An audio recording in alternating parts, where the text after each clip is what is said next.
Santeri Huovila, nimi, joka saa jo nyt monen puolustajan otsalle kylmän hien. Mutta entä jos sanon, että hän voittaa SM-liigan pistepörssin tulevalla kaudella? Joo, kuulostaa hurjalta. Mutta odota, niin kerron miksi. Huovilan hyökkäyspään peliäly on liigan mittapuulla harvinaista herkkua. Hän ei vain ammu kiekkoa kohti maalia, hän näkee koko kentän kuin shakkilaudan. Kun muut pelaajat näkevät syöttöpaikan, Huovila on jo antanut sen. Se on ero hyvien pelaajien ja pistepörssin voittajien välillä. Tämä mies rakentaa tilaa muille ja silti ehtii itse maalipaikoille. Viime kaudella Huovila teki 42 pistettä 49 otteluun, ja nyt ketjukaverit ovat entistä vaarallisempia.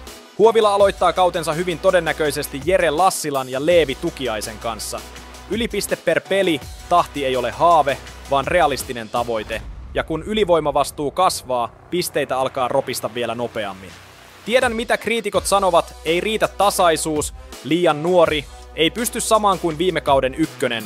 Mutta tässä on totuus, jos Huovila pysyy terveenä ja saa kaavailtua ylivoima-aikaa. Pistepörssin voitto ei ole epätodennäköinen unelma. Se on täysin mahdollinen skenaario. Santeri Huovila on valmis ottamaan tämän liigan haltuun.